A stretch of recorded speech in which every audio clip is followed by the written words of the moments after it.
Hoje vamos falar sobre a história do vinho, Muitos acreditam que ele vem de Roma. mas na verdade a história dele é muito mais antiga. No episódio de hoje de No Mundo do Vinho Decanter, vamos saber disso e muito mais. Eu sou o chefe Nicolette Eu sou o sommelier Gabriel Moza, e aqui a gente fala de vinho. sem complicação.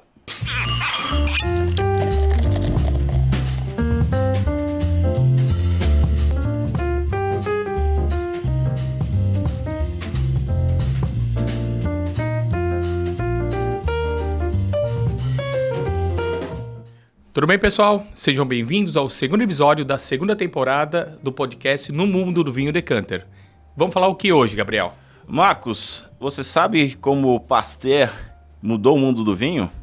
Eu acho que tem alguma coisa a ver com a descoberta das bactérias, fermentação e cultivo de bactérias, não seria isso?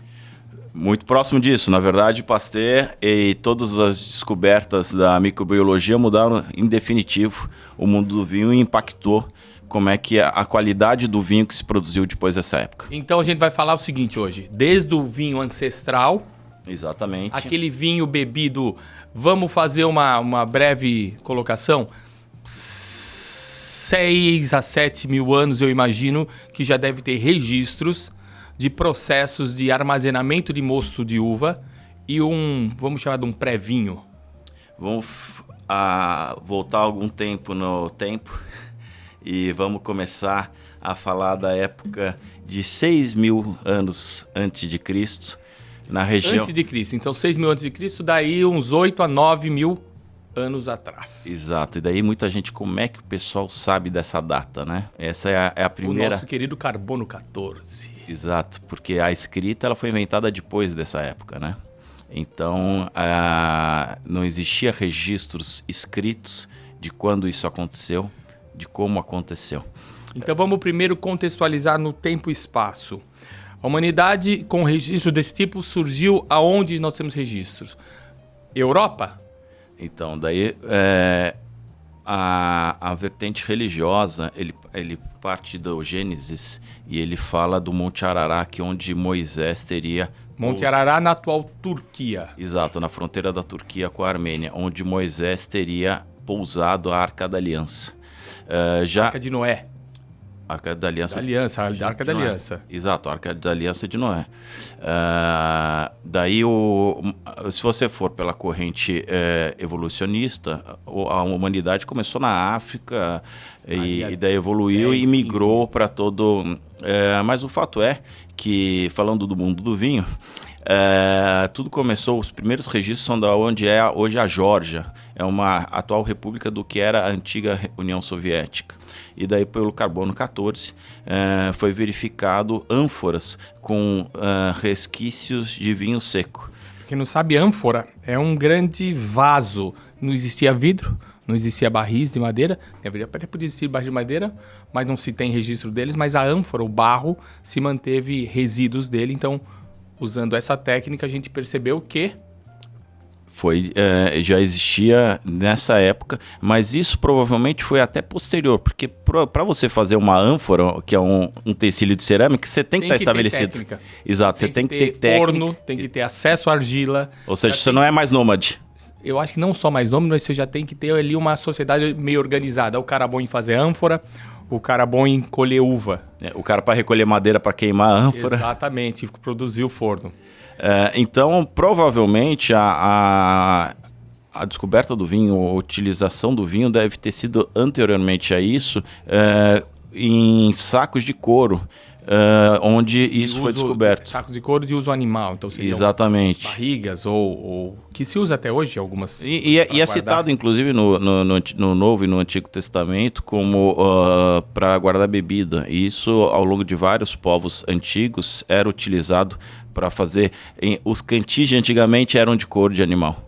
Então, se imagina-se que os primeiros cultivos de uva, vamos falar não do cultivo de uva, mas vamos falar a utilização de suco de uva e que ele fermentou e ele virou vinho, deve ter sido uma coisa natural. Exato. Quer dizer, uma época do ano você tinha acesso a uvas, a outra época não. Então resolveram, não, vamos pegar essa uva e tentar armazená-la de alguma forma. Exato. Nisso, imagina-se que nessa tentativa de armazenamento, surgiu a alva fermentou isso e foi descoberto o vinho, né? Ele não foi inventado, ele foi descoberto. Será que temos registro moderno de como seria esse vinho hoje em dia? Então, é impossível, difícil, né? Porque... Não teríamos as notas, toda a sutileza que imagina hoje em dia. Tanto que eu li uma matéria interessante uma vez sobre o vinho romano, isso já muito posterior, já perto ali dos anos 1000 a.C., ou vamos falar antes da época de Cristo. O vinho não tinha essa estrutura que a gente tem hoje. Mas vamos falar disso no resto do episódio ainda. Uhum. Então, se você ver no mapa, ali onde é a divisa da Turquia com a Armênia, Yerevan é a capital da Armênia, e aqui nessa divisa, de Yerevan, você consegue ver o Monte Ararat. E a Geórgia fica aqui em cima. E, por coincidência, o Monte Ararat é a nascente de dois rios, Eufrates e o Tigre, que... Dá surgimento ao termo Mesopotâmia, entre rios. E é uma das regiões antigas, uma das civilizações antigas que muito conhecia o vinho, muito trabalhava o vinho, e tem relatos do vinho, é a civilização persa. Persa de Alexandre... Não, persa antes. Alexandre conquistou os persas. Moeu os persas na porrada. Mas, enfim, então na antiguidade você já tinha os fenícios dominando entre 3.000 e 1.000 anos antes de Cristo, dominando, comercializando. E nessa época já se deve ter registro do comércio de vinhos. Sim. Ou produzir numa região e distribuir para outra. Lembrando que nesse momento eu acredito que o vinho era não apenas um produto para prazer, trazer a quem bebia, mas um alimento. Vamos abrir o vinho? Vamos abrir o vinho. Vamos falar dele agora? Vou abrir, mas não vamos falar dele ainda. Vamos deixar ele respirar um pouco. Vamos deixar ele respirar um pouco. Esse daí é um rótulo. Tem o sacarolha ali? Mas vamos providenciar, não tem problema. Vamos providenciar o sacarolha. Esse vinho é Vernaiolo. Esse vinho é um vinho italiano, homenagem a esse episódio. É um vinho italiano da região da Toscana, é um vinho Chianti. Toscana, Chianti, clássico.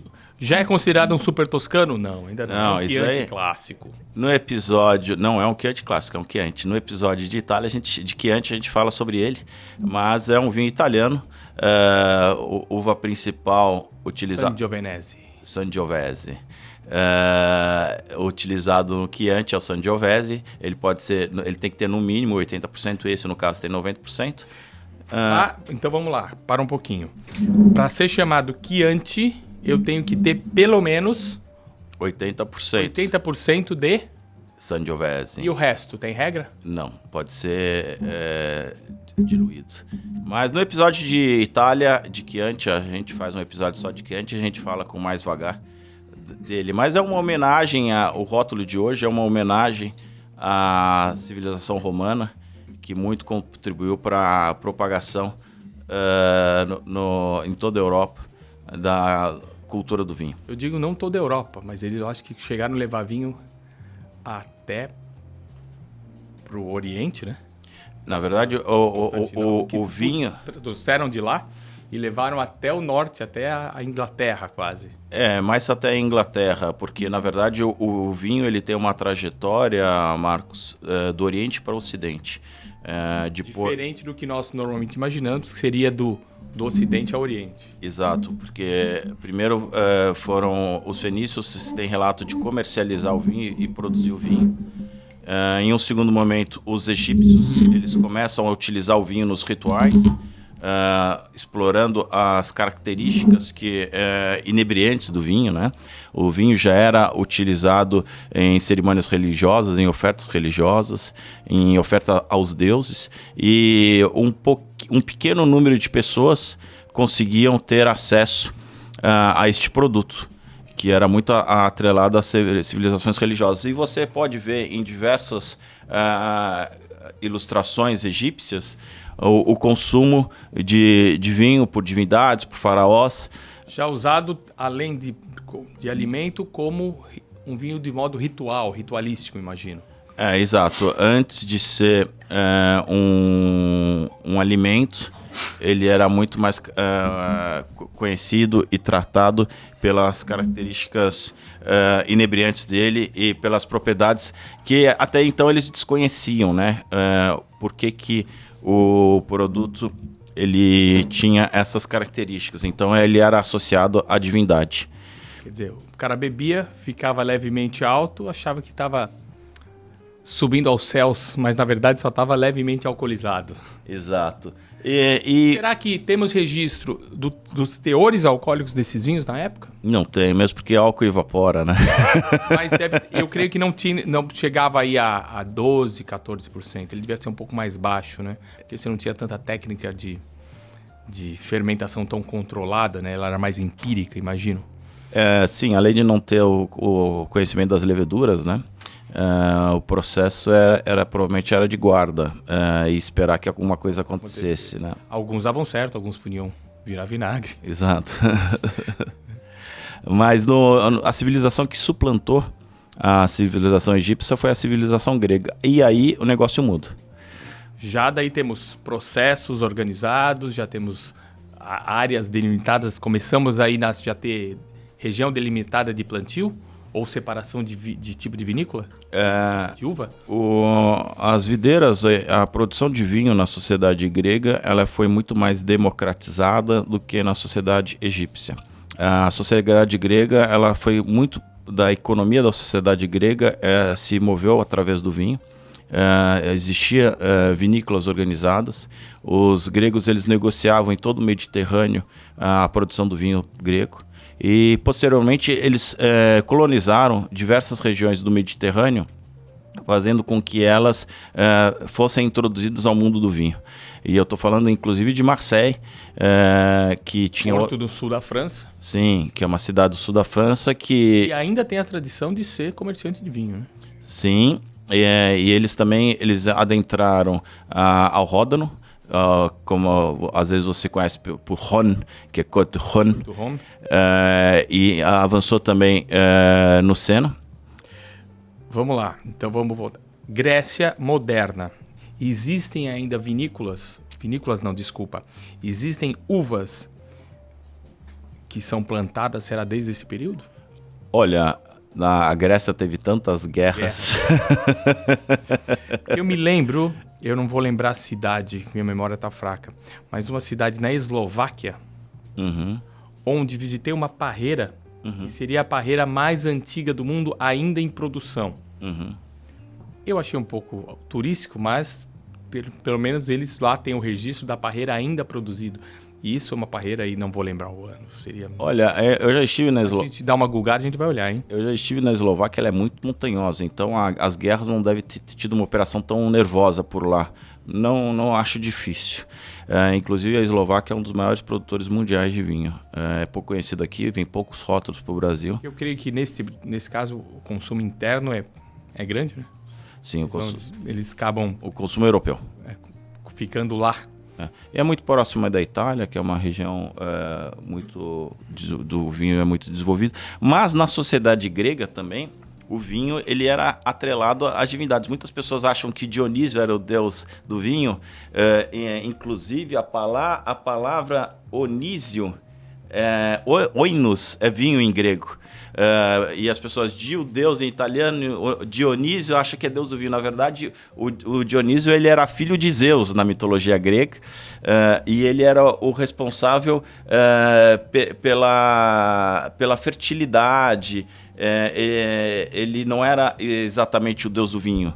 O deus associado ao vinho era mais Baco, que já existia na mitologia grega, que era o deus da sabedoria inebriante. Ou seja, o vinho, o que ele faz? Que até diz o vocábulo latino em vino veritas. Quer dizer, a pessoa bebia e se soltava, criava e produzia. E o vinho, a verdade, vem à tona. Na verdade, o Baco, ele fazia com que ele tinha o vinho para trazer a sabedoria, para trazer a inspiração, e por isso eles, na cultura popular, foram associados ao vinho, mas não necessariamente para os mais ortodoxos da mitologia grega, isso acontecia.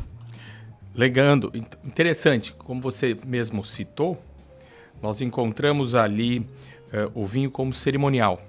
fazendo até um paradoxo, uma comparação com a nossa cultura ocidental cristã, que Jesus, quando foi usar um símbolo para nas suas celebrações, ele pegou símbolos da Páscoa judaica, que era o vinho e o pão ázimo.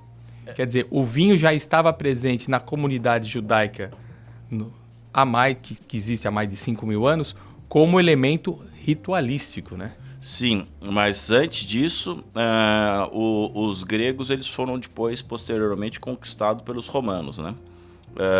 O vinho ele já tinha sido introduzido à civilização romana, e os romanos eles começaram a partir da Península Itálica, a política expansionista deles, tomaram a Grécia. E o vinho, ele tanto tem um papel como na sociedade grega de consumo não religioso, né? Não litúrgico, né? E sim como alimentar, né? Alimentar. E, inclusive, os soldados romanos, eles levavam gravetos de vinhos, um graveto de vinho para plantar. Quer dizer, plantar a uva, plantar a vinha, para a terra que ia conquistando, não importando quanto tempo, porque um dia iriam precisar de uva lá. Na verdade, havia uma diáspora grande de romanos, né? Porque eles, né, a partir do momento que você se propõe conquistar uma outra civilização, você se propõe a se estabelecer ali, ir lá plantar, a estabelecer família, plantar uma videira e começar também não só uma família, mas também o cultivo de vinhos. Então imaginamos que as primeiras uvas plantadas na Península Ibérica e também já em Portugal devem ter sido trazidas pelos romanos quando chegaram naquela região. Sim, os romanos eles evoluem não só para Portugal, mas para Portugal, para Espanha, para França,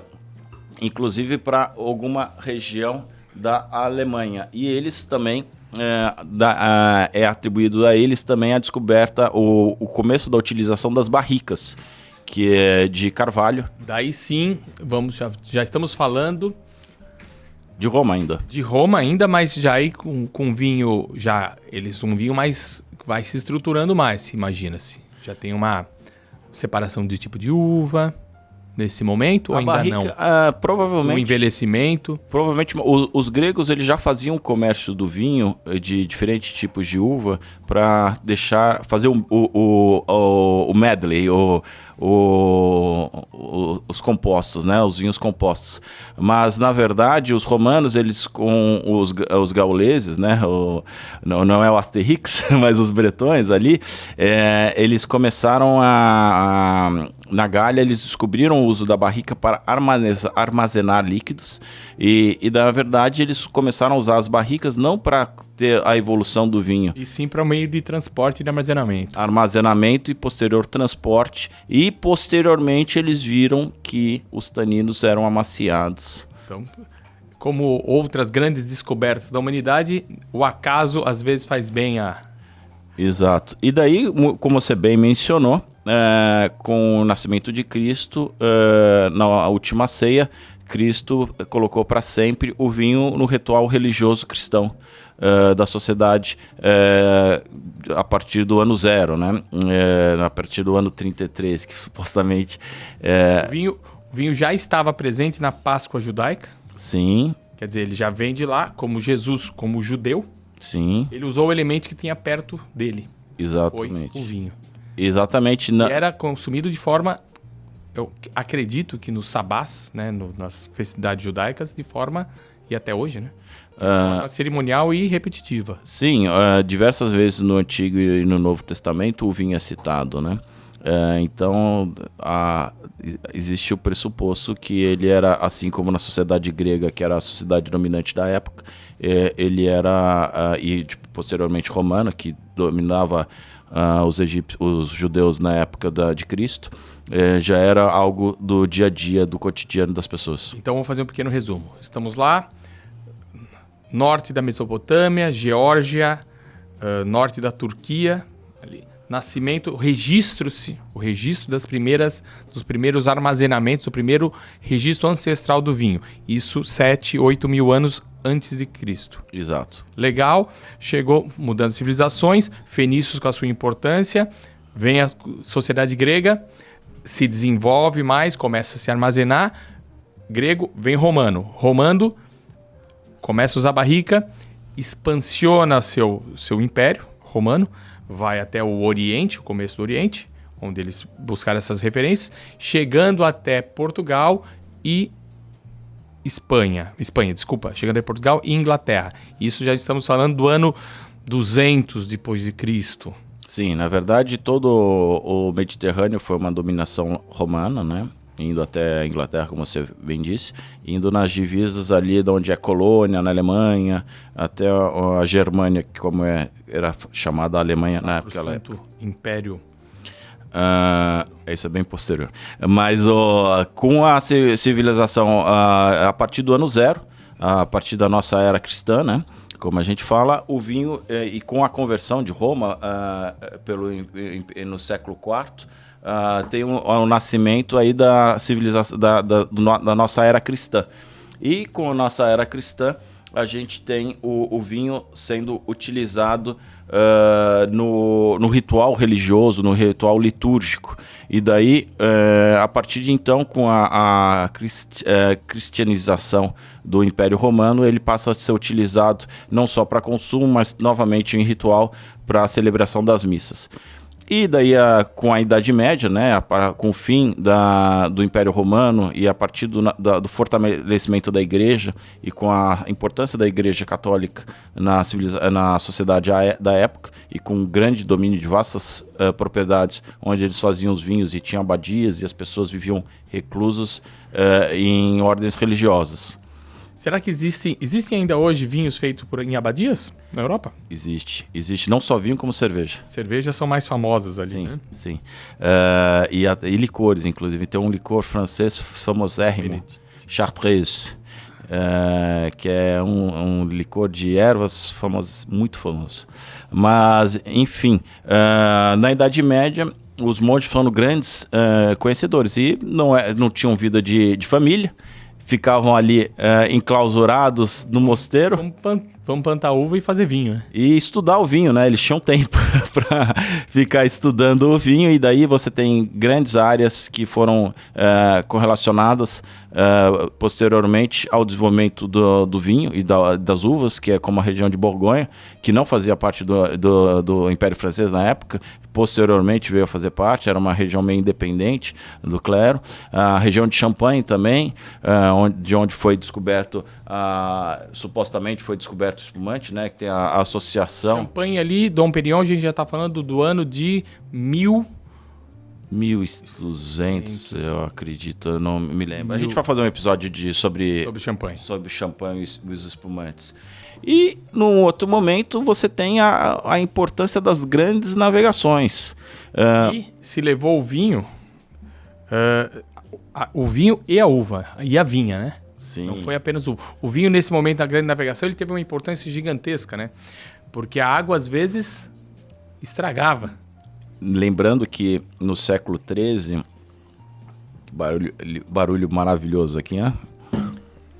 Que som maravilhoso, né? Barulho, né? No século XIII a gente teve a peste negra, né? E a peste negra, ela contaminou os principais afluentes da Europa. Então a água estava contaminada. Se você tomasse água, você morria. 1/3 da população da Europa morreu.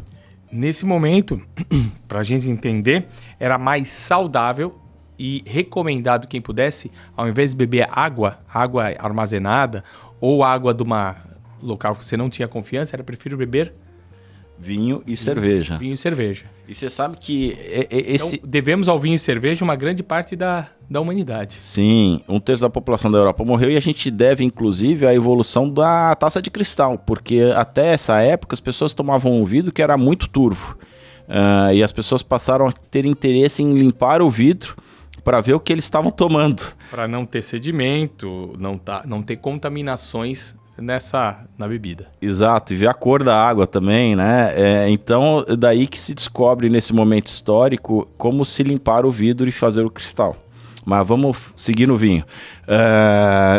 Daí, depois desse momento, inclusive as grandes navegações, eles não estocavam água, eles estocavam vinho e, no caso dos ingleses e holandeses, cerveja.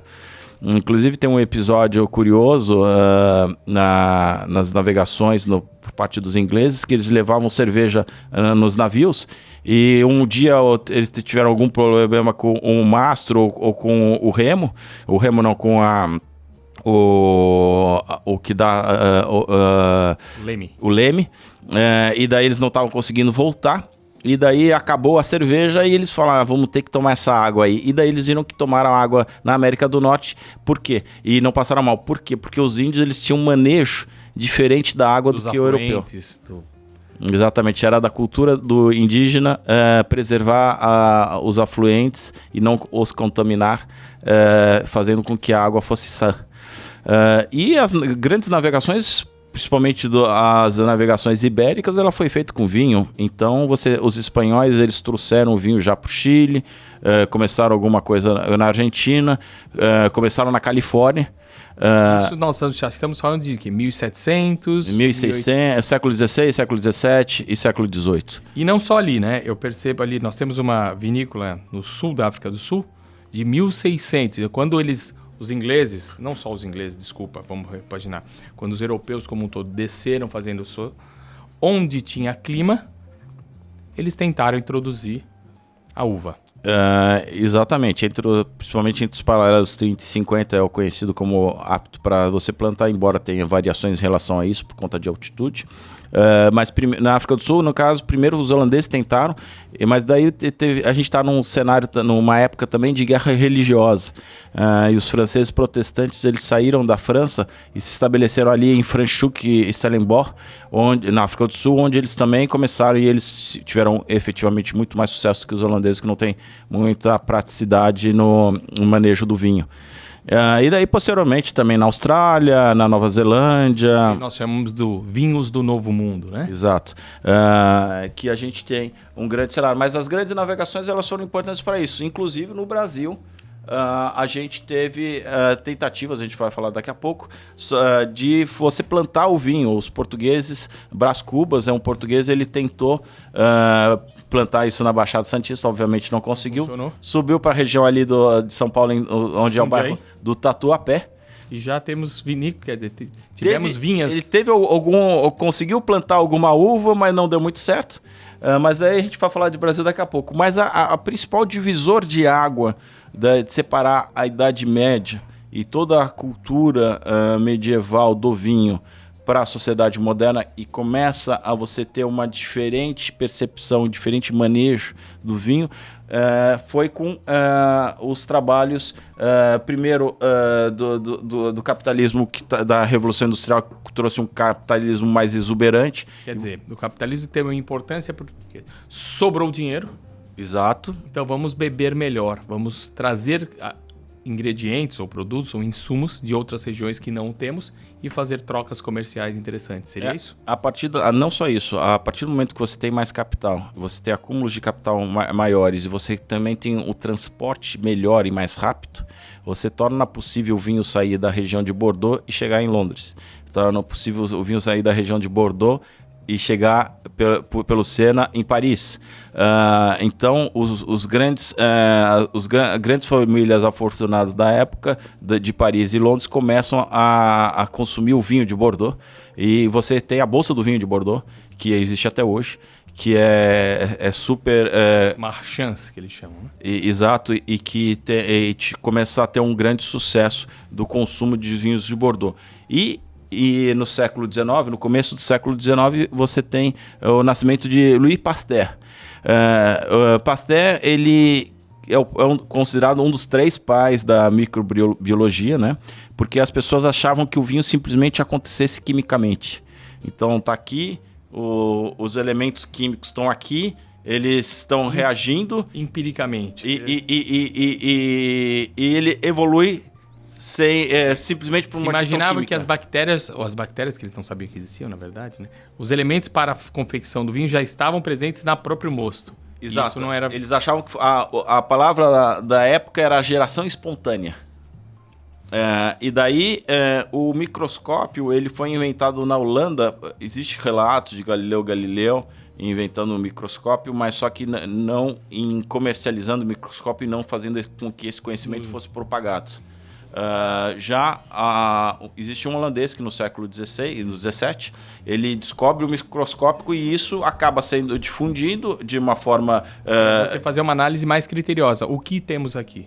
Exatamente. E daí Louis Pasteur, ele foi uma pessoa fantástica, assim, é espetacular. Ele mudou o mundo do vinho, mudou o mundo da cerveja, descobriu a vacina antirrábica, porque ele começou a fazer uso do microscópio para fazer as investigações dele.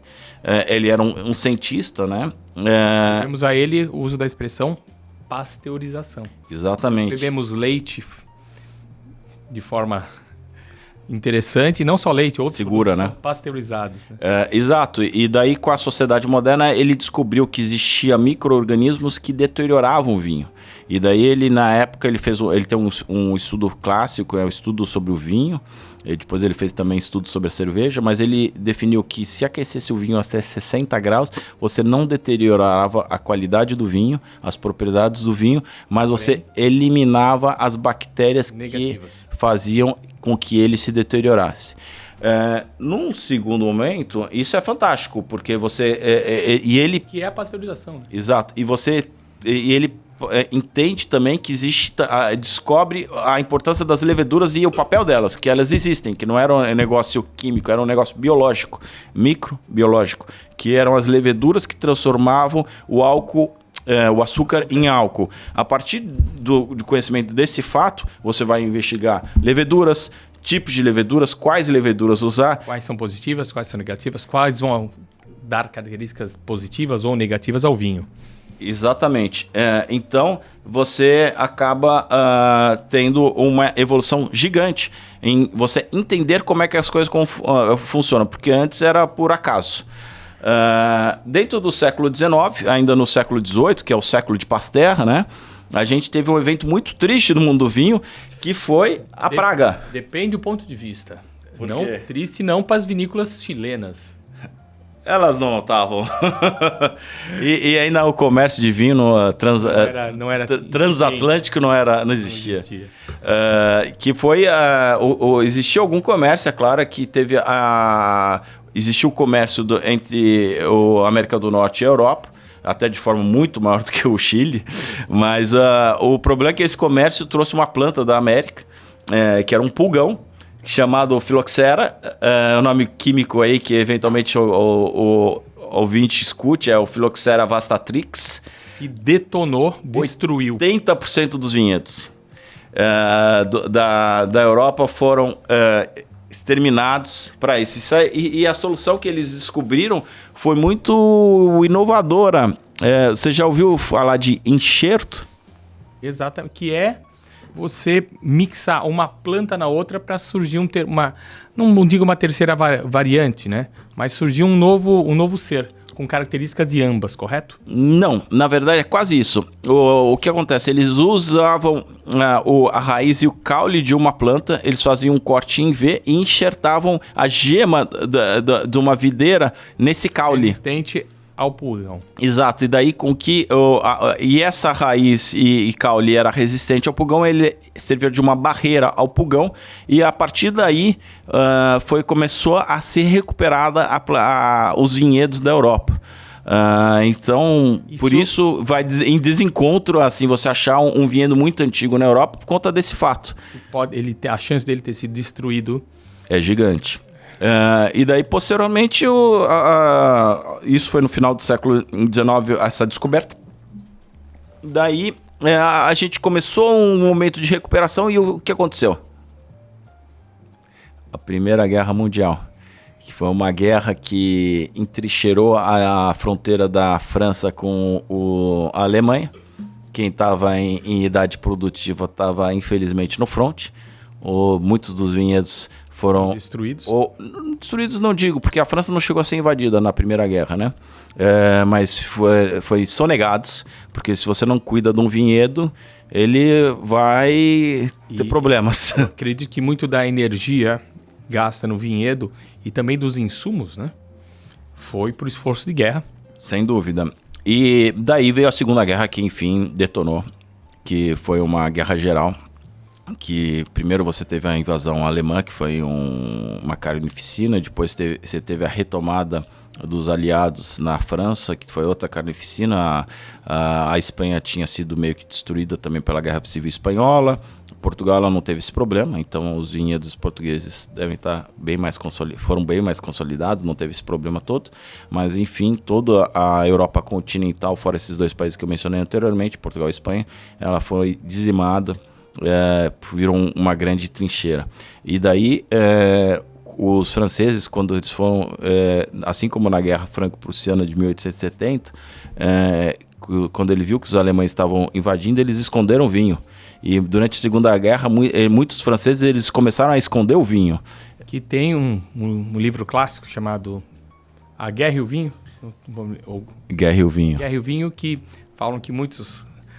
Tour de la Jante, um restaurante francês tradicionalíssimo, antigo, que faz um prato fantástico, ele pegou, sabendo que o exército nazista ia invadir Paris e não tinha como lutar contra isso, pegou uma parte da sua adega e emparedou.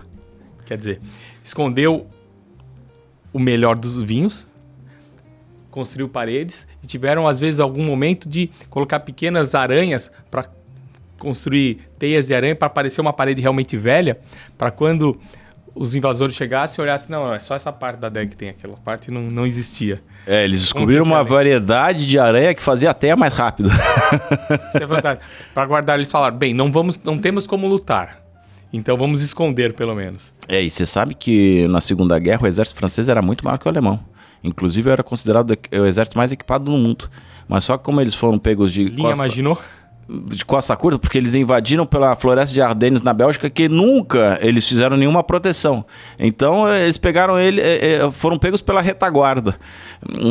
E há históricos de rendições francesas na Segunda Guerra, que o efetivo francês era muito maior do que o alemão, mas só que eles estavam tão estupefatos de terem aparecer um alemão ali no meio, que se renderam. Tem uma história de Erwin Rommel, que é o Raposo do Deserto, mas também ele tem um papel decisivo na tomada da França, que é espetacular. Mas enfim, vamos continuar falando sobre o vinho. E daí, essa é a história. E daí, a partir desse momento que as pessoas começam a esconder o vinho e guardar o vinho por longos períodos, a Primeira Guerra Mundial foi de 1939 até 1945, eles perceberam, quando eles foram reabrir o vinho escondido, o vinho guardado, e as videiras estavam destruídas, eles foram tomar aquele vinho guardado, que era a reserva financeira deles. Opa! Tinha coisa boa aí no meio. Alguma coisa aconteceu. E daí eles viram que a prática de guardar vinho ela era algo positiva e que valia a pena. Não só a guarda, mas assim a afinação, vamos chamar assim. Tem vinhos que, me corrija se eu estiver errado, vinhos que servem para a guarda. Exato. E vinhos que não o servem. Com certeza devem ter perdido algumas garrafas, mas algumas garrafas melhoraram muito as suas características, né? Exato. As características que fazem o vinho melhorar a guarda, elas são iguais para todos, né? O acúmulo dos taninos, a aglomeração deles e a sedimentação. Mas o fato é que eu não acredito muito em percentuais no mundo do vinho. Assim como eu não acredito muito em aromas no mundo do vinho. Isso sim eu acho que é uma grande elucubração, porque 10% dos vinhos serve para guarda, e quem tomou os 10%? Quem tomou os 90%? Isso? Exato, então eu não sou muito apegado a isso. O que muda para mim, chefe, é o que você quer no vinho. Porque, assim, se você toma um vinho jovem, esse vinho, por exemplo, o Vernaiolo... Você sabe a origem da palavra Vernaiolo? Não conheço. Vernaiolo vem do latim, que significa primário viril, da primavera. Mas você sabe que no latim, o sufixo... por exemplo, o primavera... Sabe o que é o primavera? É o que vem antes do ver. O que é o ver? É o verão. Então, mas o Vernaiolo é o primaveril. Mas então, enfim, as características do vinho que você toma. Tem gente que gosta de vinho mais frutado. Se você quer um vinho mais frutado, tem que ser jovem. Porque as características do solo e das frutas que nascem naquele terroir... Vão estar nos primeiros tempos de vida desse vinho. Exatamente. Quando você passa o vinho em barrica, ele evolui, ele acaba também reagindo com a capa.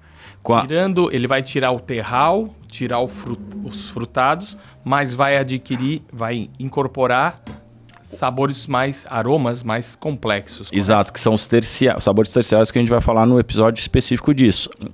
Mas, enfim, muita gente, não há problema nenhum. Existe até uma vinícola no Rio Grande do Sul, a Lídio Carraro, que inclusive foi a vinícola escolhida para a Sala VIP das Olimpíadas da Copa do Mundo. Foi a primeira vinícola a vender no free shop.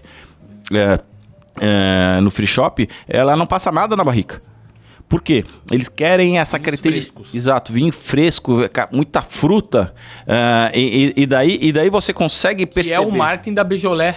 Os Beaujolais, né? Beaujolais, sim. Beaujolais Nouveau, sim, que são feitos e consumidos no mesmo ano. Exatamente. Então, não há problema nisso, é questão de gosto.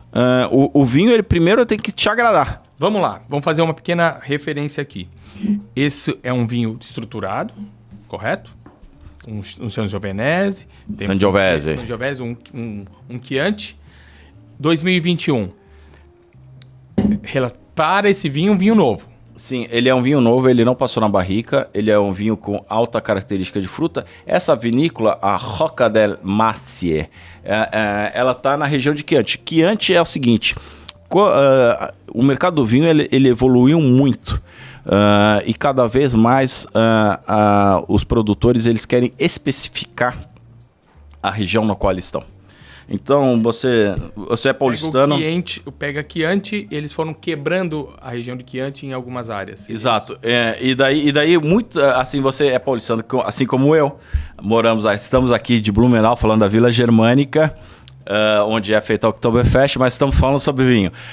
E você lembra que em São Paulo, nas pizzarias, tinha um monte de vinho Chianti na palhinha. Aquela clássica garrafa bojuda com a palhinha pendurada no alto da pizzaria. Exatamente. Essa é a primeira, principalmente os paulistanos, que é parte considerável aí dos ouvintes desse podcast. Mas, enfim, o vinho Chianti ele é um vinho muito antigo. Só que como muita gente começou a usar a Sangiovese para fazer vinho Chianti e a região foi expandindo. Fora da região. Expandindo, e daí eles fizeram uma região que é o Chianti clássico. Que são aqueles primeiros, tipo o Clube do Bolinha. Vamos tentar fazer a referência aqui, Vale do Itajaí, mas não o Alto Vale do Itajaí, só o meio do Vale do Itajaí, seria mais ou menos isso. Exatamente isso. Então, essa é a principal diferença do Chianti clássico. O Chianti clássico é que nem o Carioca da Gema. Vamos falar Carioca... Só nascido na Zona Sul. Exato, é o Carioca da Gema, é o Chianti clássico. O Carioca é o Chianti. Então, depois a gente no episódio de Chianti a gente fala de super toscanos, etc.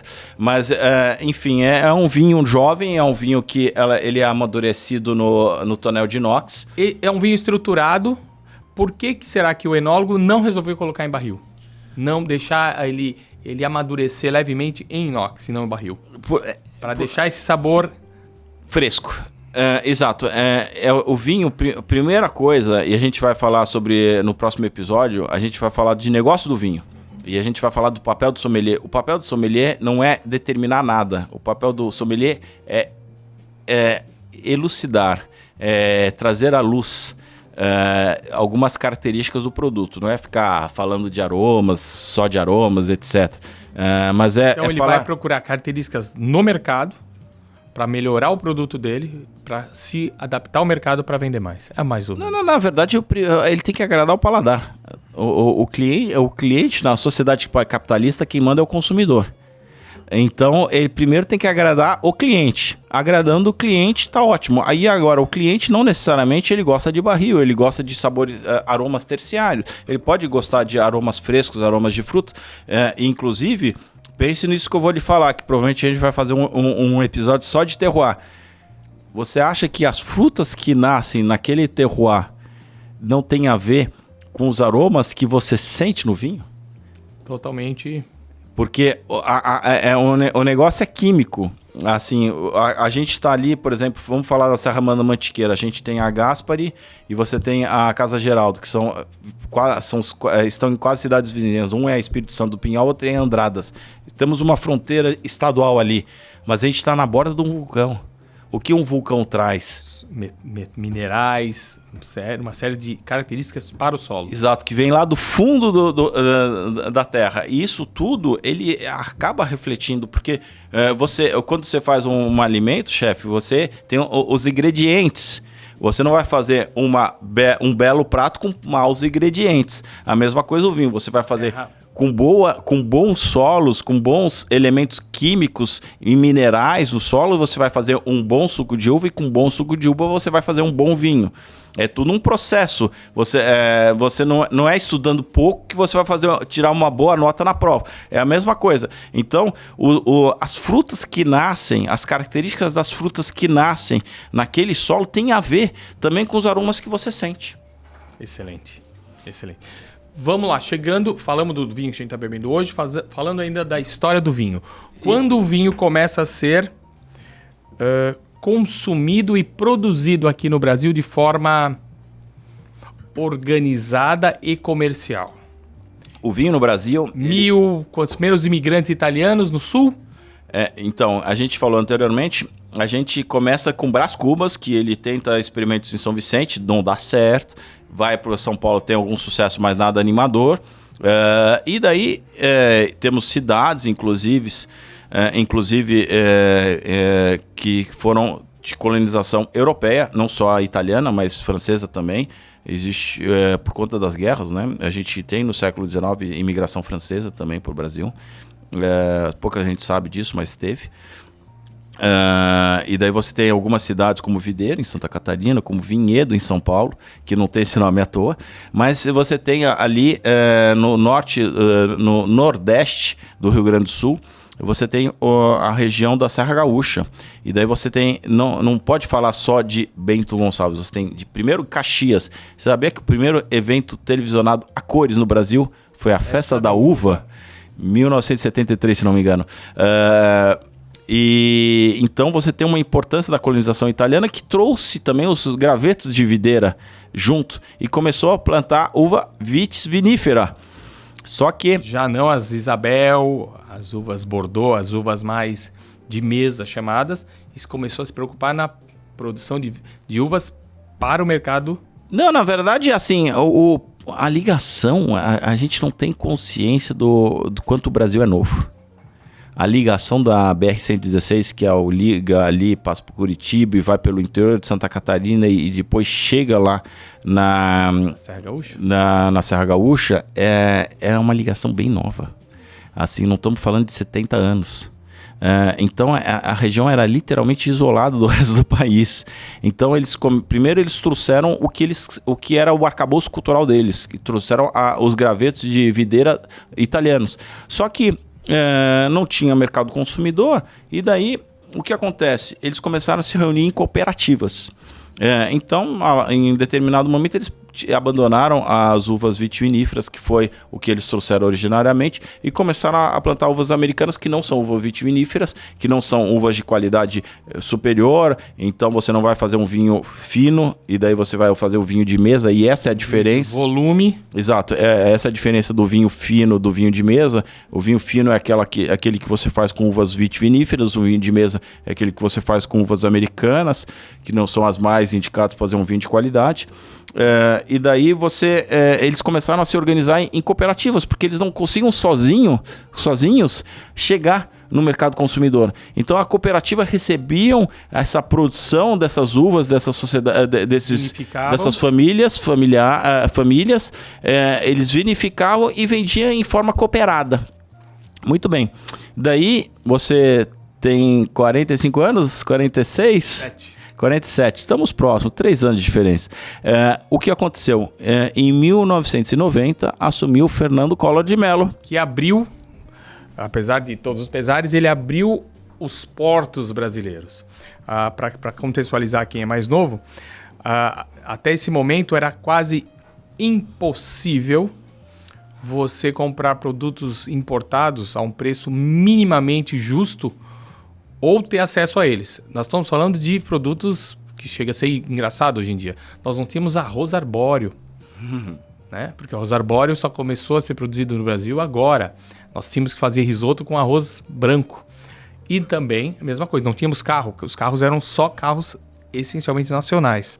Não tinha chocolate suíço. Tudo chocolate... Inclusive o chocolate brasileiro era melhor. Isso é uma coisa que evoluiu. O cacau saía daqui e era exportado e voltava. Mas justamente isso. Com essa abertura, teve uma importância gigantesca também no vinho? Sim, porque a abertura econômica fez com que o vinho de qualidade, primeiro veio aqueles Liebfraumilch da vida, né? O leite da mulher amada. Isso é um vinho considerado hoje em dia doce, né? É um vinho levemente, não, algumas versões adocicadas, feito numa garrafa azul, produzido no Vale... Não, não tem nem região específica. Ele é produzido ali no Reno, na fronteira da França com a Alemanha, na Alemanha. Só que o que vinha era um vinho de alto volume e um vinho popular. Um vinho que tem o seu mercado, mas um vinho doce, que foi a introdução do paladar nacional aos vinhos importados, né? E assim, você tem vinhos doces espetaculares. Inclusive, Riesling não significa nada disso que a gente acabou de falar. Existem Rieslings maravilhosos. Inclusive, uma curiosidade, os Rieslings antes da Primeira Guerra Mundial, eles eram muito mais valorizados do que os vinhos franceses, porque ele era o vinho preferido da Rainha Vitória. Mas tem uma produção mais comedida também, né? Então, mas com a abertura econômica, veio os vinhos de qualidade posteriormente, no segundo momento. E daí as famílias, as cooperativas não conseguiam mais vender. Elas começaram a ter o produto deles empacado. Daí o que acontece? Essas famílias que comercializavam a produção da uva para a cooperativa, falaram, a cooperativa não compra mais porque não vende mais vinho. Então vou eu aprender a fazer vinho fino. Arrancaram as videiras de uvas americanas e começaram a plantar uvas vitiviníferas para produzir elas próprias então, as nós grandes... Temos ali a subida de degrau, o próximo passo importante para a produção de vinho nacional, onde saímos de uvas sem qualidade produzidas de forma industrial, sem o devido cuidado, para a produção familiar, regionalizada, com dedicação. Eu acredito que é aí que as Embrapas e também o pessoal começou, não, vamos produzir coisa boa, vamos ter que estudar para isso. Exato. E vou te falar um pouco mais. A partir do momento que você arranca aquelas videiras de uvas americanas e começa, as famílias, de geração para geração, elas vão se preocupar também com qualidade. Então, tipo, o bisavô que veio lá em 1870... Produzia um vinho cantineiro no fundo de casa. Exato. Daí veio o avô, que produzia para que era o cooperativo, e daí veio o pai, que é a transição. E daí tá o filho... que é o que está controlando agora, né? Estamos em 2023. O vinho está afetando. Estamos em 2023. O filho já tem... que é um produto ele tinha produção menor, ele era um adolescente. De alto valor agregado. Exato. Ele era um adolescente quando tudo isso aconteceu. Ele pôde ir para Mendoza, ele pôde frequentar o mercado europeu Pôde ir para a Europa e saber o que acontecia lá. Exato. E eu acho que não só isso. Ele foi buscar equipamento de qualidade, tanques de inox, equipamentos para maceração. Precisão. Tirar um empirismo. Exato. E ele conseguiu, através da ciência, e daí a gente tem também a instalação da Embrapa em Bento Gonçalves, que é uma sede maravilhosa, linda, que ajudou todo esse pessoal, essas pessoas que queriam evoluir para o mercado de vinhos finos, a melhorar a produção nacional. Nesse momento, será que temos ali a descoberta brasileira para os vinhos, para os espumantes brasileiros? Também a gente fala sobre isso no episódio específico, mas a grosso modo, hoje no mercado de vinhos finos, o produto nacional já é 20% dos vinhos finos. Eu não estou falando do vinho de garrafão. Se a gente colocar o vinho de garrafão nessa história, o vinho com certeza vai muito, porque o consumo de vinho de garrafão é gigantesco. Então, mas nos vinhos finos, de vinhos vitiviníferas, ela chegou há 10 anos atrás, estava na casa dos 10%, já dobrou. Então a gente está na Serra Gaúcha, na campanha da Gaúcha e da Serra do Sudeste do Rio Grande do Sul, tendo os vinhos cada vez melhores. Por questões tributárias também, a gente teve o desenvolvimento de várias vinícolas no sul de Minas Gerais, ali na região de Andradas, ali na região da fronteira também com Campos do Jordão. Que pega um pouco, apesar de não ser o paralelo ideal, você sobe o morro, né? Você sobe em altitude e daí eles inventaram também um negócio de dupla poda que a gente vai falar no episódio específico, que você consegue fazer uma dupla colheita e fazendo com uma produção diferente do que... Além disso, da Serra da Mantiqueira em Minas Gerais também, porque uma questão tributária também é muito alto. Você, para comprar vinho em Minas Gerais, a carga tributária é de 38%. Então eles tiveram que achar uma solução por ali mesmo, e é ótimo que eles tiveram terras vulcânicas para plantar e clima fresco. Mas também você tem, há 20 anos atrás aproximadamente, você teve também na região de São Joaquim, a produção de a criação de algumas vinícolas de vinhos finos também. Que são chamados os vinhos de altitude, correto? Exatamente, vinhos de altitude, que hoje ali na região de São Joaquim a gente tem 5 ou 6 grandes vinícolas que... Villa Francione. Sim, Villa Francione, Monte Agudos, Dalturi, que eles estão cada vez... evoluindo, né, melhorando não só a produção... Leone de Veneza, que essa é uma das mais conhecidas, que inclusive algumas dessas famílias ou são gaúchos ou de Curitiba, ou tem até argentino, ou até... Você sabia que Táchira, na Bolívia, é um grande centro vinícola da Bolívia, e tem até o Dalturi de um boliviano. E eles estão evoluindo bastante a questão do enoturismo, e cada vez melhoram, eles têm dinheiro para conseguir fazer e evoluir, porque a gente está falando de precisão, a gente está falando de conhecimento científico, né? Então, com conhecimento você consegue melhorar a qualidade do produto. E daí você tem essa produção, essa criação da região vinícola da Serra Catarinense. Você tem essa região aí da dupla poda da Serra Gaúcha, da Serra da Mantiqueira na divisa de Minas com São Paulo. Inclusive em São Paulo, o Espírito Santo Pinhal é São Paulo. Você tem algumas vinícolas surgindo ali na região de Campos do Jordão, Espírito Santo do Pinhal, que é São Paulo também. Mas também se valendo da produção ali dessa região vulcânica. E recentemente você teve até criações de vinícolas em Goiás. Em Brasília, não sei se você sabe, é 1.000 metros de altitude. É muito alto. E você Planalto Central. Exato. E você tem algumas características interessantes para a produção de vinho. E o Brasil, assim, é muito pouco, né? A gente está em 2023. Se você pensar em 33 anos, a gente fez tudo isso. Exatamente. Então o paralelo que ele quis traçar é que a Europa, enquanto a Europa já tem esse conceito padronizado de produzir vinho comercialmente, vamos colocar aí há 200, 300 anos, nós estamos ainda com 30, 40. Inclusive, então nós temos muito a evoluir. Essa vinícola, a Rocca delle Macie, é uma vinícola que a Decanter tem a exclusividade, toda a importadora, ela pede a exclusividade da vinícola para trabalhar o vinho. Ou seja, então, por exemplo, na Gran Cru, você não vai conseguir comprar esse rótulo, porque esse rótulo é exclusivo na comercialização no Brasil da Decanter. Muito bem. Essa vinícola, a Rocca delle Macie, super premiada, inclusive, ela é de 1973. Quer dizer, novo até para o velho mundo. Exatamente. Mas eu vou te falar... O negócio do vinho, ele cresceu muito. Se você for pensar, até a taça, puxando para o meu lado, para quem não sabe, eu sou dono da Moza Cristal, o tamanho da taça ela cresceu nos últimos 500 anos. Por quê? Porque, primeiro, que não tinha tanta produção, então o negócio era muito mais limitado. Segundo, porque os restaurantes eles querem vender mais vinho.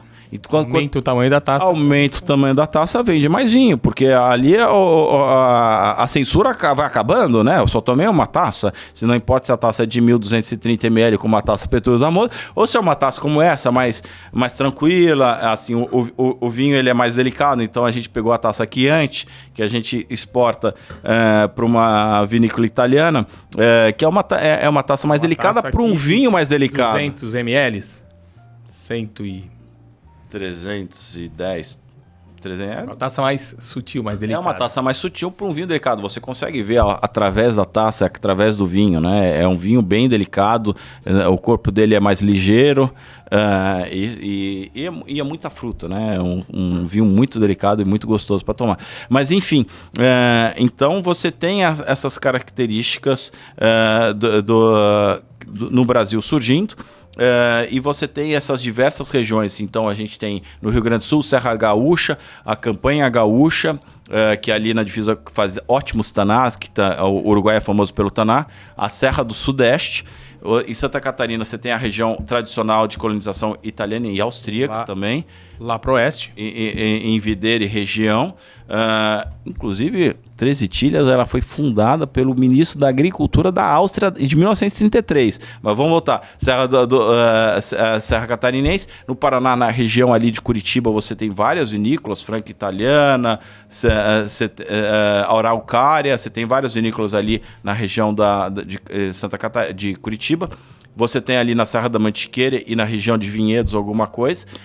Em Goiás você tem surgindo e está surgindo. E Vale do São Francisco. Inclusive as vinícolas... Vale do São Francisco que faz aquela... Vinifica não, mas planta daquela forma... Manda água, tira água, manda água, tira água. E tira mais de uma colheita por ano, correto? Ou tenta? Não, esse é a dupla poda. O Vale do São Francisco, na verdade, ali na região de Petrolina, é um grupo português, principalmente. Rio Sol. Exato, mas Rio Sol é o label. É o rótulo, mas é um grupo português muito bem sucedido, que consegue produzir um vinho muito bom.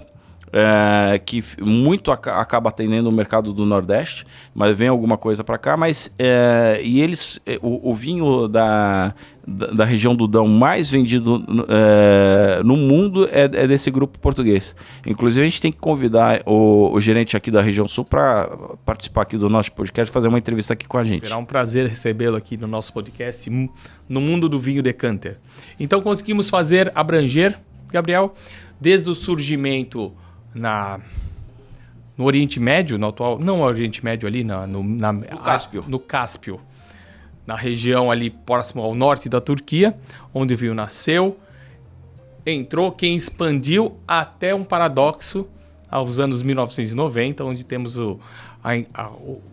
não vou falar melhora, mas vamos falar melhor assim, o próximo passo. Como diz em inglês, o turning point. Exatamente. A mudança de chave.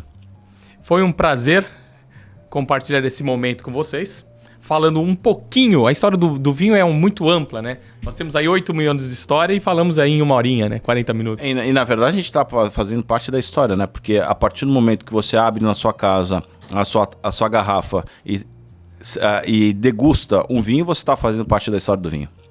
Foi um prazer então participar. Um grande abraço a todos.